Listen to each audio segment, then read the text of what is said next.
नमस्कार, मैं हूं आपके साथ विभा उपाध्याय और आप देख रहे हैं न्यूज 18 बिहार झारखंड पर खास बुलेटिन खबर 1 मिनट 60 सेकंड में खबरों की तह तक करेंगे विश्लेषण। सबसे पहले दिखाते हैं गुमला में बड़ी नक्सली साजिश नाकाम होने की खबर।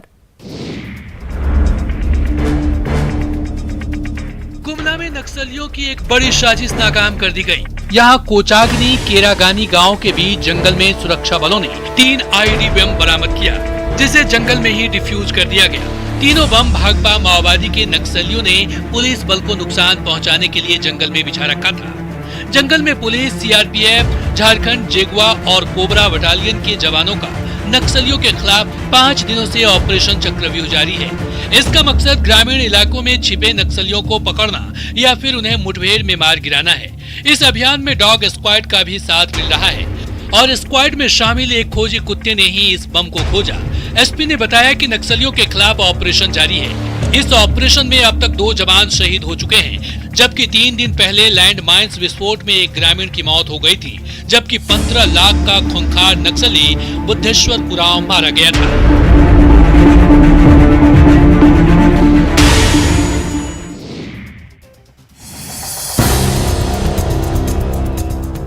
कैमूर जिले के चौरसिया गांव में एक बकरे की पीट कर एक शख्स ने मार डाला।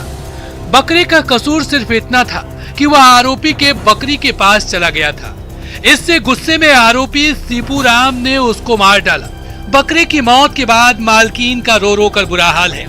पहले तो मामला आपसी सहमति से सुलझाने की कोशिश की गई, लेकिन बकरे की मालकीन इसको लेकर तैयार नहीं हुई और आरोपी के खिलाफ मोहनिया थाने में शिकायत दर्ज कराई।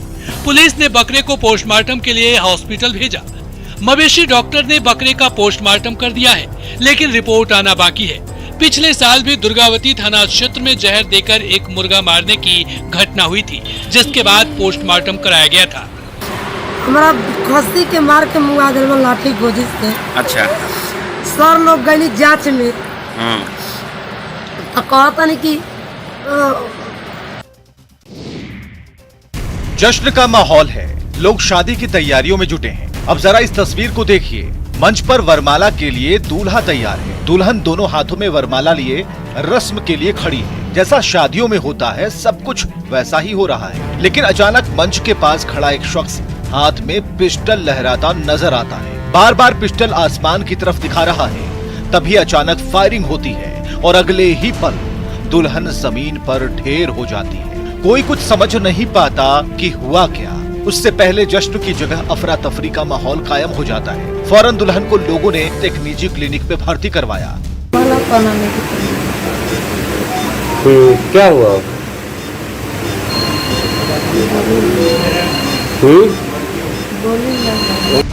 लड़की की हालत खतरे से बाहर है, लेकिन सवाल है कि रोक के बावजूद हर्ष फायरिंग कैसे जारी है। हर जगह पुलिस मुस्तैद नहीं होती, लेकिन आयोजन करने वाले तो मना कर सकते हैं।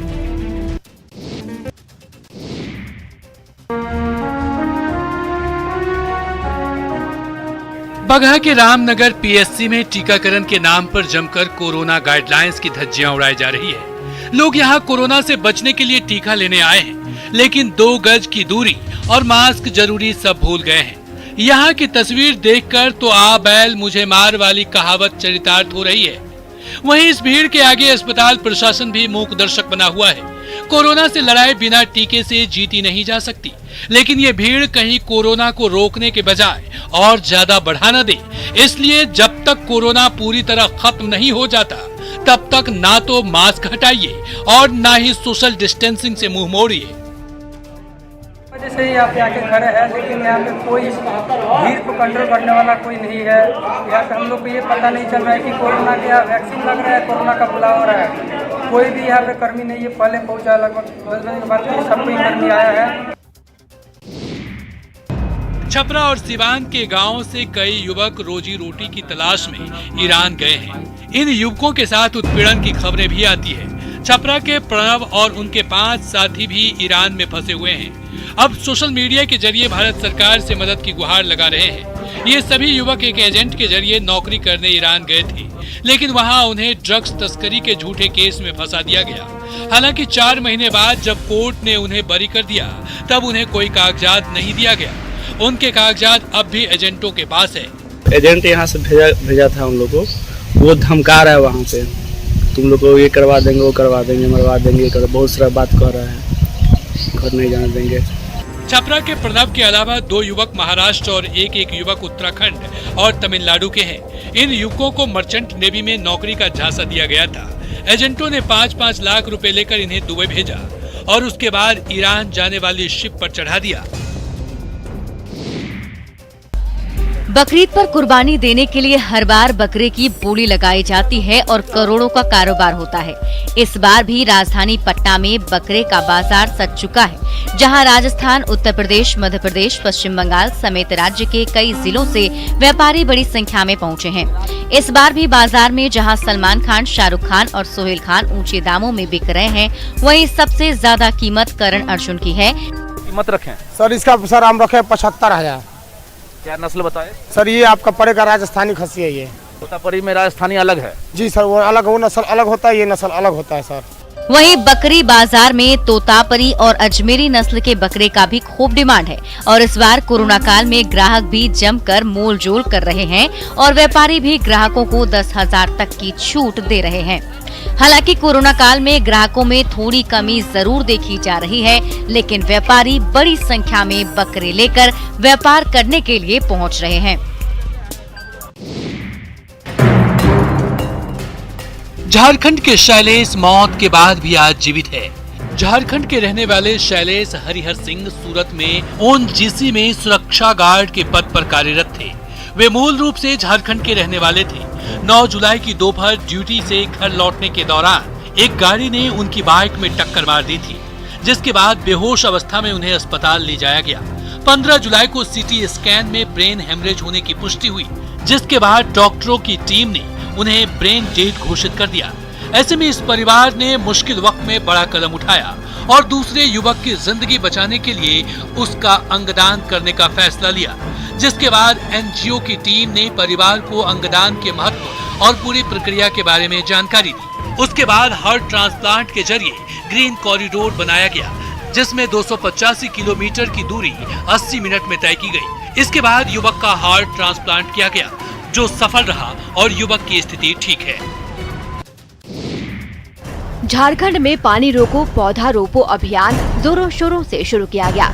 कोशिश ये थी कि ज्यादा से ज्यादा धान की रोपाई की जाए। इसे बिरसा हरित ग्राम योजना का नाम दिया गया, लेकिन पानी रोको पौधा रोपो ग्राम योजना की रफ्तार धीमी पड़ गई है। मॉनसून को ध्यान में रखकर बनाई गई ये योजना अपने समय से करीब 1.5 महीने देरी से चल रही है। योजना के तहत जहां गड्ढों में पौधारोपण का कार्य पूरा हो जाना चाहिए था, आज वहां सिर्फ और सिर्फ गड्ढे ही गड्ढे दिख रहे हैं। विभाग के अनुसार भी योजना की रफ्तार धीमी ही है। रांची जिले के कांके स्थित उलातू पंचायत की स्थिति देखिए। इसमें कोई मजदूर करना नहीं चाहते हैं। क्यों? इसलिए कि बहुत कम मजदूरी है। आज के दिन में बाजार में जाके वो लोग इससे ज्यादा कमा लेते हैं, 400-500 रुपये एक दिन में कमा लेते हैं, और ये आपका इसमें 225 रुपये मात्र लोग को यहाँ से दिया जाता है। प्रचार प्रसार के साथ योजनाएं शुरू तो हो जाती हैं, लेकिन धरातल पर पहुंचते पहुंचते दम तोड़ देती हैं। ये योजना भी उसी ओर जा रही है।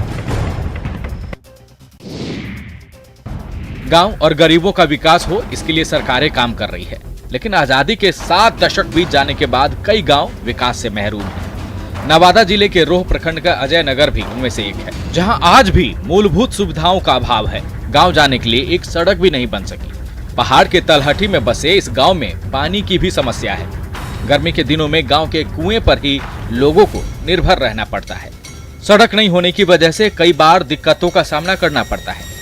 यहाँ के बच्चों को शिक्षा के लिए बस प्राथमिक स्कूल है। गांव के अधिकतर मकान मिट्टी और फूस के ही बने हुए हैं। समस्याओं के निदान के लिए गांव वालों ने हर जगह गुहार लगाई। हम लोग बरसात में जीना मुश्किल हो रहा है। हम लोग का मतलब अगर कोई बीमार पड़ता है तो खटिया पर टांग के ले जाते हैं। रोड का समस्या यहाँ नहीं है, रोड है ही नहीं। इलाका पहाड़ी होने की वजह से बोरिंग मुश्किल है। हालांकि मामले की जानकारी देने के बाद बीडीओ ने समस्याओं के निपटारे की बात कही है। एक रास्ता बंद होता है तो कई दूसरे रास्ते खुलते हैं। इसका उदाहरण है राकेश पटेल। गोपालगंज के राकेश का कमाई का जरिया बंद हुआ तो लॉकडाउन के दौरान एक इंडस्ट्री खोल दिया। आज राकेश अपने गांव मोहल्ले के 10 नौजवानों को रोजगार भी दे रहे हैं। सिद्धवलिया के बतेरदेह निवासी राकेश की बहाली मगध यूनिवर्सिटी में गेस्ट प्रोफेसर के तौर पर हुई थी, लेकिन लॉकडाउन में स्कूल कॉलेज बंद हो गए। अब परिवार चलाने के लिए राकेश के पास कोई चारा नहीं था। बेरोजगारी के दौरान मध्य प्रदेश में अपने एक दोस्त से संपर्क साधा और उसकी मदद से सैनिटरी पैड की एक इंडस्ट्री लगा दी।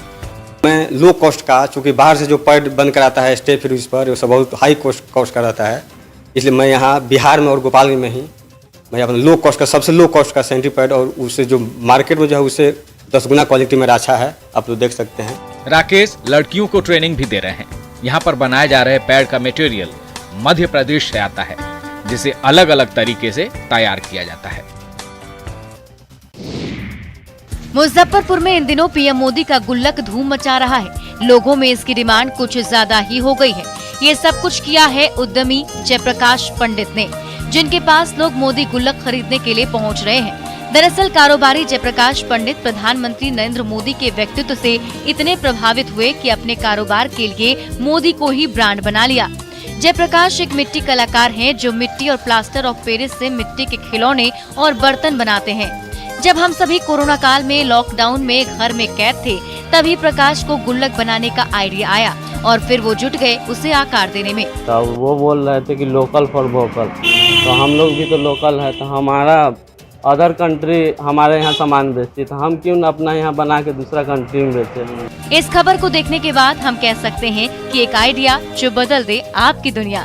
इस कारोबार से जहां एक तरफ जयप्रकाश को मुनाफा हो रहा है, तो वहीं दूसरी ओर पीएम मोदी का नारा लोकल फॉर वोकल को भी बढ़ावा मिल रहा है।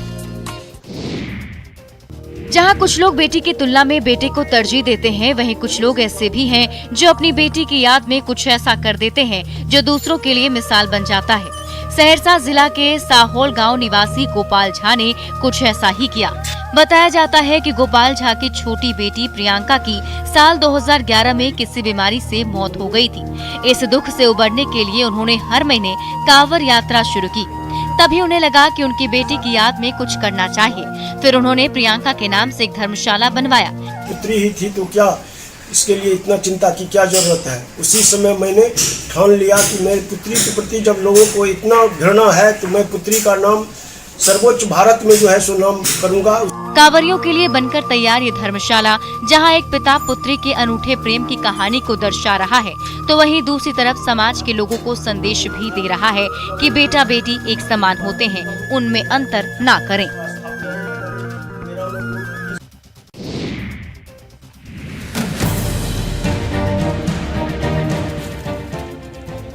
लोहरदगा में भंडारा प्रखंड के मास मानो गांव की रहने वाली प्रिया दिव्यांग है, लेकिन फिर भी उसकी चाहत आसमान छूने की है।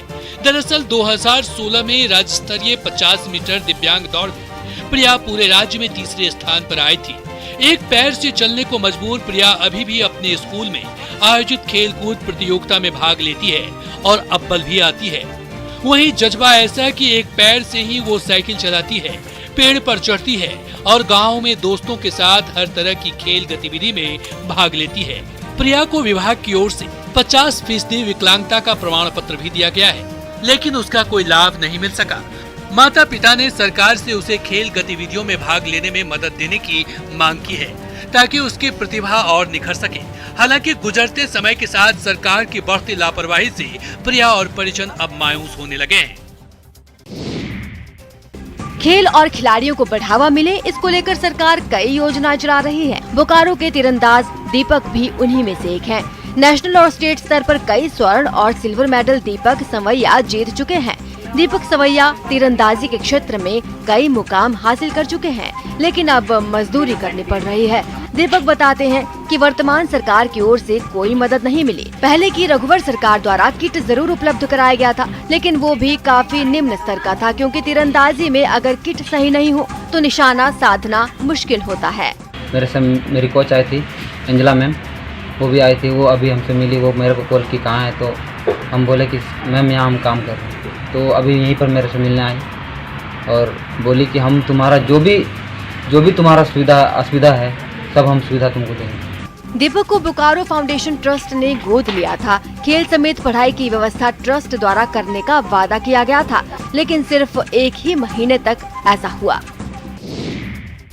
झारखंड के क्रिकेट प्रेमियों के लिए अच्छी खबर है। राजधानी रांची के अंतर्राष्ट्रीय क्रिकेट स्टेडियम JSCA में झारखंड मेंस T20 क्रिकेट प्रतियोगिता का आगाज शनिवार से हो गया। पहला मैच सुबह 9 बजे से खेला जाएगा, दूसरा मैच दोपहर 1 बजे से शुरू होगा। शनिवार को सुबह 9 बजे टूर्नामेंट का औपचारिक शुभारंभ हुआ। JSCA में खेले जा रहे इस टूर्नामेंट में सरकारी गाइडलाइंस का पूरी तरह से पालन किया जा रहा है। इस टूर्नामेंट के जरिए झारखंड में कोरोना के बाद क्रिकेट की वापसी भी हो रही है। वहीं झारखंड देश का पहला स्टेट होगा जो क्रिकेट के इस फॉर्मेट का आयोजन कर रहा है। डिसाइडेड था कि हाँ, प्लेयर की सहमति से, सबके विचार से ये हुआ कि नहीं, इसका आयोजन किया जाए, क्योंकि अभी आप देख रहे हैं मानसून सीजन है, इसमें एक रिस्क भी होता है कि बारिश हो जाएगी। लेकिन प्लेयर्स के लिए क्या जरूरी है कि प्लेयर्स को बहुत जरूरी था कि उनको एक माहौल मिले जहां से वो फिर से अपने लय में आ सके। इस तरह के आयोजनों से नए खिलाड़ियों को मौका मिलेगा। जाहिर है बेहतर प्रदर्शन करने पर चयनकर्ताओं की नजर में भी वो आएंगे। बिहार झारखंड में सावन आने में लगभग 10 दिन की देरी है, लेकिन बांग्ला सावन की शुरुआत हो चुकी है, जिसको लेकर देवघर में भी पूजा पाठ शुरू है। ऐसे में पूजा करने वालों की संख्या भी बाबा मंदिर में दर्शन के लिए उमड़ रही है। हालांकि कोरोना की वजह से आमजन का मंदिर में प्रवेश बंद है। इसके बाद भी बाहरी गेट पर ही लोग पूजा पाठ कर रहे हैं। शिवगंगा तट पर भी कई राज्यों से आए श्रद्धालुओं की भीड़ उमड़ रही है, जहां लोग स्नान कर रहे हैं। कई श्रद्धालुओं को मंदिर बंद होने की जानकारी ही नहीं थी। ऐसे में वे दर्शन करने के लिए बाबा धाम पहुँच गए। बता दें, कोरोना संक्रमण को लेकर मंदिर बंद किया गया है। हर चीज खोल दो लेकिन मंदिर बंद रखो, मंदिर से ही कोरोना फैल रहा है उन लोग के हिसाब से, और ये बहुत ही निराशाजनक है। कोरोना की वजह से बीते साल श्रावणी मेले का आयोजन नहीं हुआ था। इस साल भी संभावना ना के बराबर दिख रही है, लेकिन जानकारी के अभाव में श्रद्धालु पहुंच जाते हैं। दानापुर के बेहटा IIT के छात्रों ने कोरोना काल में भी एक बार फिर से धमाल मचाया है। पटना IIT के छात्रों ने जो कर दिखाया, उससे इनके जज्बे को सलाम किया जा रहा है। IIT पटना के छात्रों ने कैंपस सिलेक्शन के मामले में अब तक के सारे रिकॉर्ड तोड़ दिए। कोरोना महामारी के बीच भी बीटेक अंतिम वर्ष के छात्रों ने पैकेज का नया रिकॉर्ड बनाया है। साथ ही कैंपस चयन की प्रतिशत में भी उल्लेखनीय बढ़ोतरी की। छात्रों ने देश ही नहीं बल्कि विदेशी कंपनियों को भी कैंपस सिलेक्शन के लिए मजबूर कर दिया। शैक्षणिक वर्ष 2020-21 के लिए छात्रों को 235 प्लेसमेंट ऑफर मिले। कुल मिलाकर संस्थान के 140 बीटेक और 36 एमटेक छात्रों को इस महामारी के बीच बहुराष्ट्रीय कंपनियों से नौकरी के प्रस्ताव मिले हैं। कुल 187 स्टूडेंट्स को 235 ऑफर मिले हैं। उनमें से कुछ को 54.57 लाख रुपए सालाना तक के पैकेज की पेशकश की गई है। कोविड के बावजूद छात्रों के इस धमाल से हर कोई खुश है और सभी लोग छात्रों की सराहना कर रहे हैं। बॉलीवुड के तर्ज पर बनाया गया ये वीडियो पूर्णिया के युवा कलाकारों ने बनाया है। इस वीडियो में पूर्णिया के ही श्वेता चौहान, ऋषि दीक्षित और शिवम सिंह राजपूत ने मुख्य भूमिका निभाई।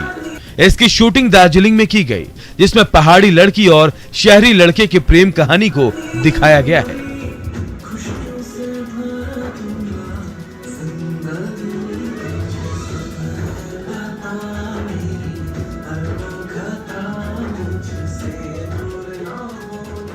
तो हम लोग उस चीज़ को रिप्रेजेंट करना चाहते हैं कि हमारे पास भी, हमारी सिटी में भी उतने ही कैपेबल आर्टिस्ट हैं, सिंगर हो चाहे एक्ट्रेस हो या एनीवे डायरेक्टर हो, और एक क्लास को प्रेजेंट करना चाहते हैं। इस वीडियो सॉन्ग का नाम दिया गया है तुझे सब है पता। जाहिर है इस वीडियो के सामने आने के बाद और भी स्थानीय कलाकारों का उत्साह बढ़ेगा।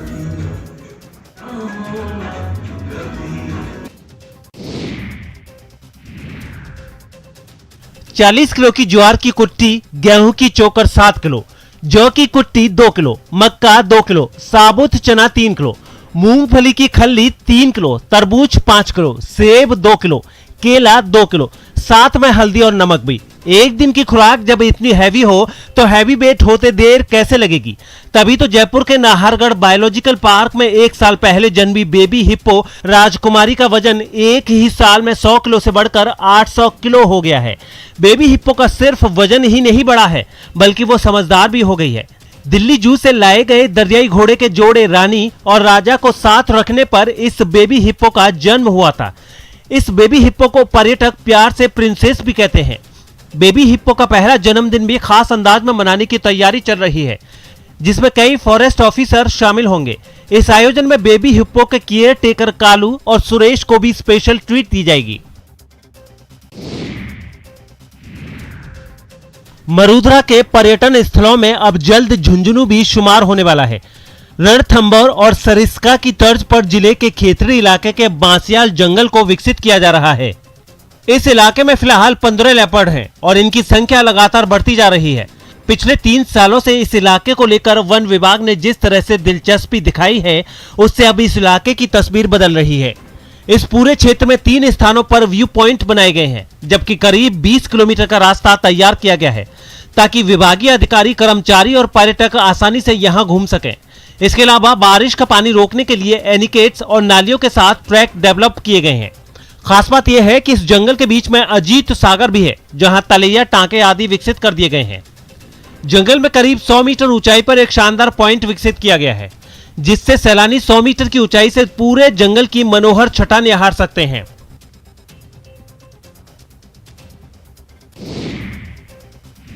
तो नेटवर्क 18 फेडरल बैंक संजीवनी गाड़ी भारत के कोविड प्रभावित जिलों में जा रही है। वैक्सीन के लिए जागरूकता फैलाने की हमारी इस मुहिम को आप भी अपना सहयोग दीजिए। चलिए अब आपको दिखाते हैं संजीवनी गाड़ी अब तक कहां-कहां गई और आज कहां है।